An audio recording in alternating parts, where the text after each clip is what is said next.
J'ai fait d'abord quelques annonces. Aujourd'hui, le 20e dimanche après la Pentecôte. Demain, la maternité de la Sainte Vierge Marie. Mardi de la Féerie. Mercredi, Sainte-Loire, roi d'Angleterre, confesseur, avec le miracle, l'anniversaire du grand miracle de solaire à Fatima en 1917. Jeudi, Saint Calixte Ier, pape et martyr. Vendredi, Sainte Thérèse d'Avila, vierge, et fondatrice ou réformatrice du Carmel plutôt. Samedi, Sainte Édwige, veuve. En certains lieux, l'apparition de Saint-Michel au Mont Tombe. La dédicace de la basilique de Mont-Saint-Michel. Dimanche prochain vient 21e dimanche après la Pentecôte.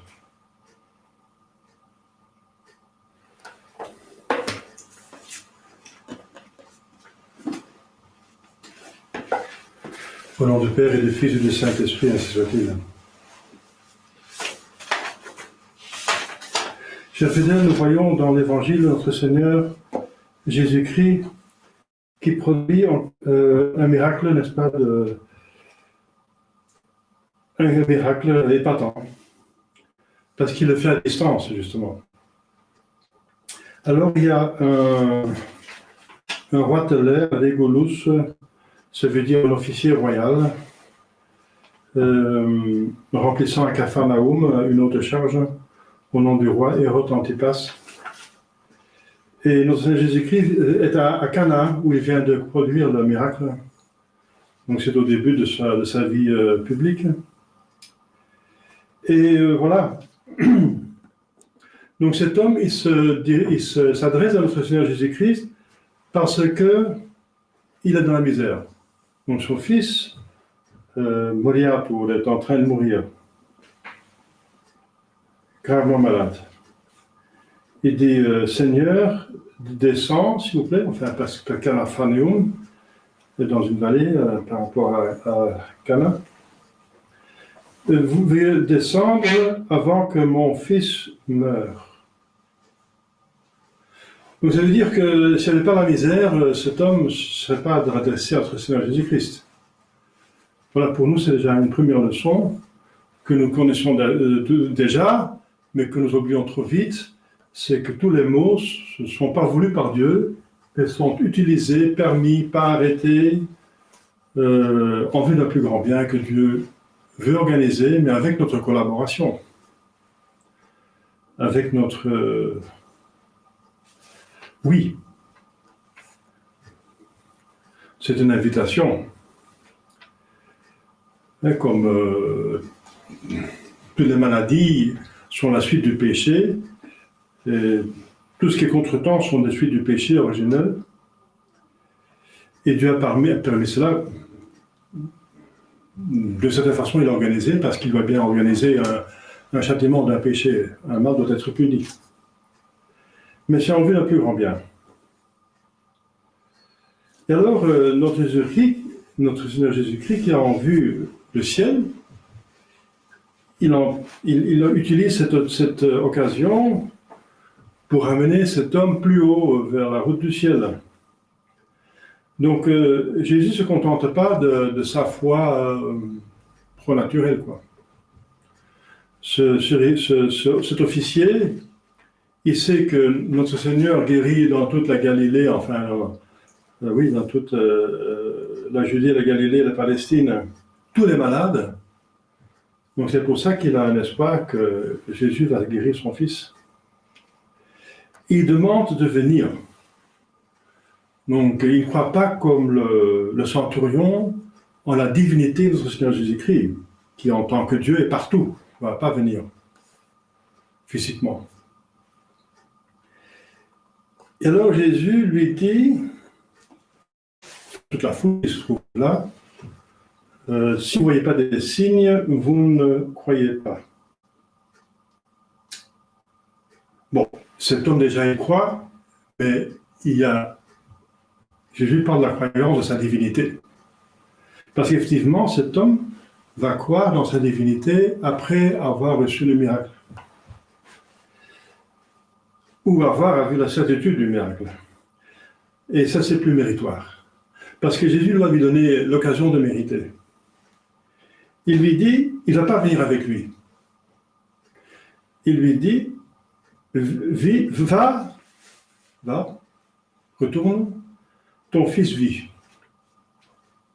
C'est assez court, hein. C'est laconique, hein. Mais c'est dit avec bonté, autorité. Et alors, l'homme avait le choix, il insiste pour que Jésus vienne, ou bien il croit. Comme la veuve a insisté qu'Élie vienne. Elle ne se contente pas que Élie donne un bâton à son serviteur pour aller ressusciter son fils, à la veuve. Elle insiste qu'il vienne, mais celui-ci n'insiste pas. Ça veut dire qu'effectivement, il fait un acte de foi nouveau, une nouvelle foi. La foi en la divinité dans le Seigneur Jésus-Christ. Parce que seulement Dieu peut guérir de loin. Parce que pour guérir, il faut un contact physique normalement. C'est seulement Dieu qui est partout, peut guérir partout. Va, ton fils vit. Surtout que Jésus n'a pas prié à Dieu comme ça. Donc c'est quelque chose qu'il fait de son propre autorité, de sa propre autorité. Alors c'est un acte de foi carrément à la divinité dans le Seigneur Jésus-Christ. Et alors, quel était ton serment? Il a cru ce serment, c'est-à-dire cette expression que son fils vit. Il a cru. Donc ça, c'est une nouvelle foi. La foi en la divinité de notre Seigneur Jésus-Christ. Et alors, il s'en va. Et en cours de route, il y a des serviteurs qui viennent à son encontre. Ils disent non, c'est plus nécessaire de voir le maître. Ton fils, il est guéri, il vit. Ils ne savent pas que le fonctionnaire a déjà vu notre Seigneur Jésus-Christ. Et alors, il va s'instruire sur l'heure exacte où son fils est guéri. Pas parce qu'il doute encore dans Seigneur Jésus-Christ, mais pour avoir la preuve. Parce qu'il veut encore convaincre les autres et avoir une preuve scientifique, disons, que ça va être vraiment dans Seigneur Jésus-Christ, parce que lui, il croyait déjà. Et effectivement, l'heure correspond exactement, l'heure où son fils est guéri, il apprend par ses serviteurs, correspond exactement au moment où Jésus-Christ a dit, va, ton fils vit. Une seule parole. Et alors, il croit. Tout ça, il croit fermement, encore plus fermement. Maintenant, c'est une foi encore qui est ancrée. C'est la foi de nouveau en la divinité, mais alors une foi qui n'a plus de doute, qui ne doute plus, n'est-ce pas? Et toute sa maison avec lui, ça veut dire tous ses familiers, sa famille, parce qu'alors il témoigne. Et sa famille a encore le mérite, n'a pas avoir vu Jésus, et de croire donc le fonctionnaire. Donc ça montre que la foi, ça se transmet, n'est-ce pas? Ça se transmet les uns aux autres. Moi, c'est un petit peu comment la foi se produit, la foi qui est si importante, parce que c'est le premier pas vers le salut. Le premier pas vers le salut, c'est la foi. C'est l'obéissance de l'intelligence. C'est un acte d'intelligence, mais qui est voulu, approuvé par une bonne volonté. Parce que l'intelligence n'est pas obligée de croire. Parce qu'elle ne voit pas l'évidence de la chose qui est annoncée, la vérité qui est annoncée. Elle ne voit pas l'évidence. Croire, c'est justement accepter une vérité sur le témoignage de quelqu'un d'autre qui est crédible. Eh bien, Dieu est infiniment crédible, puisqu'il a été les vérités, il les verra, s'il ne peut pas mentir. Mais nous avons, pour nous c'est important, nous avons ce souci de savoir si Dieu vraiment a parlé. Et une fois qu'on sait que Dieu a parlé, qu'on a cette certitude, Et alors, effectivement, la volonté peut dire et doit dire, si nous sommes de bonne volonté, crois maintenant, hein, accepte. Donc, vous voyez que la foi, déjà, c'est une obéissance. C'est un acte d'intelligence, mais aussi d'obéissance. D'obéissance de l'intelligence. L'intelligence qui n'a pas l'évidence de la chose, nous ne voyons pas que Dieu existe, pas directement. Indirectement, oui, en voyant tout ce qui existe, on peut conclure qu'il y a une cause, la cause est proportionnée, donc il y a un Dieu. Mais ça, c'est encore, disons, une preuve scientifique d'effet à la cause. On conclut de l'effet qu'il y a une cause. Mais la foi va encore plus loin que ça, bien sûr, parce que si on va de l'effet à la cause, on ne voit pas la cause, mais on la connaît par l'effet, par un raisonnement qui est infaillible. Mais la foi va plus loin. La foi, par exemple, l'exemple le plus évident, c'est en la Sainte Trinité. Pourquoi nous croyons la Sainte Trinité? Quoique nous n'avons jamais vu la Sainte Trinité. Et pour nous, ça reste un mystère, même après la révélation. Mais parce que nous avons la certitude que Dieu nous a transmis cette vérité. Jésus dit, baptisé au nom du Père et du Fils et du Saint-Esprit. Il parle de Dieu comme son Père et aussi de Saint-Esprit comme Dieu, comme un des trois. Et nous ne voyons pas la Sainte Trinité, mais puisque nous savons que Dieu est, et que Jésus-Christ est Dieu, que Dieu a parlé, nous acceptons cette vérité que nous ne voyons pas. Et nous avons telle certitude que certains d'entre nous, et nous aussi, en principe, nous sommes prêts à mourir pour cette vérité. Et ce sont justement les témoins, martyrs, ça veut dire témoins. Ceux qui ont témoigné avec leur vie de la vérité, de l'adhésion à cette vérité. Ils ont plutôt voulu mourir que de nier la Sainte Trinité, que de nier la nature divine dans ce Seigneur Jésus-Christ. Tous les martyrs des premiers siècles, ils sont morts pour la foi en Jésus, en Dieu, un seul Dieu. Et les martyrs de l'arianisme, de toutes ces variantes, parce qu'il y a des variantes multiples de l'arianisme, n'est-ce pas, qui nient les deux natures de notre Seigneur Jésus-Christ, eh bien, ils ont été torturés, bannis, n'est-ce pas, tués, persécutés, expropriés, destitués, harcelés, etc. De toute façon, ils ont souffert pour une vérité qu'ils n'ont jamais vue. Ils ne sont pourtant pas des paranoïas et des gens obstinés, comme ce sont des gens très normaux et très intelligents, souvent très simples et très vertueux. Mais c'est parce qu'ils avaient la certitude que Dieu a parlé. Et quand Dieu parle, c'est vrai. Voilà. Même si on n'a pas vu nous-mêmes. C'est quand même admirable. Donc, la première chose, c'est la foi. Et la foi, c'est un acte, comme je dis, d'obéissance. Parce qu'il s'agit toujours de l'obéissance. On voit que Dieu, pour nous donner notre destinée, le ciel, il demande l'obéissance. C'est par l'obéissance, par exemple, qu'Adam et Ève pouvaient gagner le ciel en ne touchant pas de l'arbre de connaissance du mal et du bien et du mal. C'est encore un acte d'obéissance. Et le péché, c'est un acte de désobéissance. Vous voyez? Mais c'est une obéissance qui concerne l'intelligence, la connaissance du bien et du mal. Et c'est pour ça que la réparation se fait aussi, encore par une obéissance, mais qui va dans le même sens, mais dans le sens contraire, pour réparer. Il faut faire un acte d'obéissance qui concerne la connaissance, c'est la foi. Parce que par manque de foi hors Dieu, Adam et Ève ont péché, ils n'ont pas cru Dieu qui dit vous allez mourir, ils ont cru le serpent qui dit non, vous n'allez pas mourir, mais vous allez être comme Dieu. Ils n'ont pas cru Dieu, donc il va réparer par un acte de foi. Mais pas seulement par un acte de foi, mais ensuite, Jésus-Christ va faire appel plus explicitement à la volonté. Donc il faut garder les commandements pour prouver que vous m'avez gardé même mes commandements. Mais d'abord, il faut croire. On ne peut pas exiger de quelqu'un de garder les commandements de Dieu s'ils n'acceptent même pas qu'il existe. Donc il faut bien avoir la foi, Dieu existe, et ensuite, voilà, on garde ses commandements.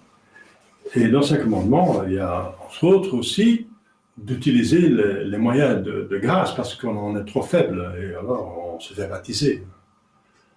Donc, c'est ça ce que Jésus-Christ, lorsqu'il nous demande aux apôtres, allez enseigner toutes les nations, donc, proposez les vérités de foi, faites garder mes commandements, voilà, c'est faire appel à la volonté encore qui va prouver encore plus qu'on l'aime, et alors baptisez-les.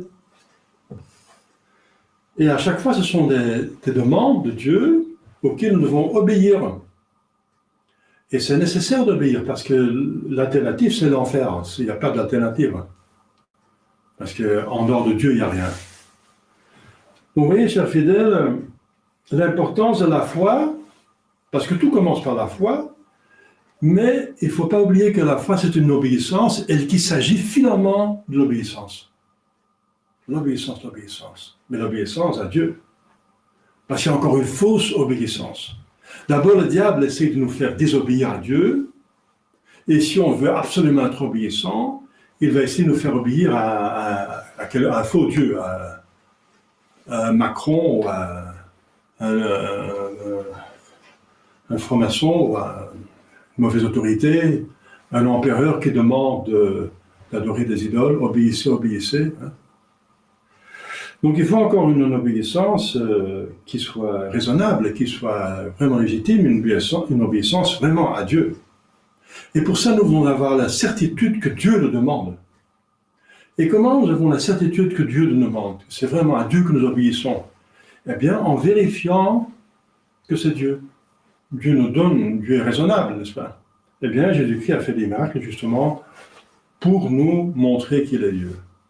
Et nos ancêtres, nous avons eu une chrétienté, n'est-ce pas? Maintenant, on n'a plus la chrétienté.